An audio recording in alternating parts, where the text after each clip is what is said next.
കുട്ടികളുള്ള വീടുകളിൽ നമ്മൾ പേരൻസ് വാങ്ങിച്ച് സ്റ്റോക്ക് ചെയ്യുന്ന ഒരു ഡ്രഗാണ് പാരസെറ്റമോൾ.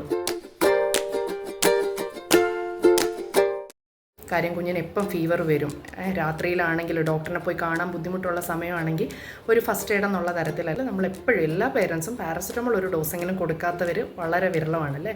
അപ്പോൾ പാരസെറ്റമോൾ കൊടുക്കുമ്പോൾ ഇതെൻ്റെ കുഞ്ഞിന് കറക്റ്റ് ഡോസാണോ, ഇത് തന്നെയാണോ കൊടുക്കേണ്ടത്, അങ്ങനത്തെ ഒരു ഡൗട്ട് വരാറുണ്ട് അല്ലേ. ഒ പിയിൽ വരുമ്പം പറയും ഇന്നലെ പനിച്ചു, ഡോക്ടറെ ഫാർമസിയിൽ പോയി മരുന്ന് വാങ്ങിച്ച്, അപ്പോൾ ആകെ കൺഫ്യൂഷനായിരുന്നു എത്ര വെച്ച് കൊടുക്കണം എന്നുള്ളത്. പിന്നെ ഞങ്ങളൊരു 2.5 ml അങ്ങ് കൊടുത്തു.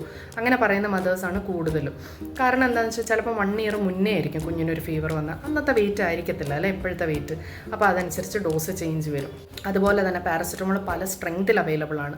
പല പേരൻസിനും അതുപോലും അവെയർ അല്ലാത്തവരുണ്ട്. അങ്ങനെ ഉണ്ടോ, വ്യത്യാസമുള്ള ഡോസ് ഉള്ളതുണ്ടോ എന്ന് ചോദിക്കുന്ന മദേഴ്സും വിരളമായിട്ടുണ്ട്. അപ്പോൾ അതെല്ലാം ക്ലാരിഫൈ ചെയ്യാൻ വേണ്ടിയാണ് ഈ വീഡിയോ ചെയ്യുന്നത്. ബേസിക്കലി പാരസെറ്റമോൾ സിറപ്പായിട്ടും ടാബ്ലറ്റായിട്ടും അവൈലബിൾ ആണ്. സിറപ്പ് തന്നെ 120, അതുപോലെ 250 mg, അങ്ങനെ അത് 5 ml കോമ്പോസിഷനാണ് അത്. അതുപോലെ തന്നെ ഡ്രോപ്സ് ഉണ്ട്. ഡ്രോപ്സിലെന്ന് വെച്ചാൽ 1 ml തന്നെ 100 mg അവൈലബിൾ ആണ്. അതായത് ഹയർ സ്ട്രെങ്ത് ആണ് ഡ്രോപ്സിൽ വരുന്നത്. അപ്പം നിങ്ങൾ ചിന്തിക്കും പിന്നെന്താ ന്യൂ ബോൺസിന് ഈ ഹയർ സ്ട്രെങ്ത്തിൽ കൊടുക്കുന്നത്. ഹയർ സ്ട്രെങ്ത്തിൽ കൊടുക്കുമ്പോൾ നമുക്ക് ഡോസ്, അതായത് എത്ര ml വേണം എന്നുള്ളത് വളരെ ചെറിയ എമൗണ്ടിൽ നമുക്ക് പ്രിസ്ക്രൈബ് ചെയ്യാൻ പറ്റും. അതാണ് ന്യൂ ബോൺസിലും അല്ലെങ്കിൽ 1 വയസ്സിന് താഴെയുള്ള കുഞ്ഞുങ്ങളും നമ്മൾ ഡ്രോപ്സ് പ്രിഫർ ചെയ്യുന്നത്.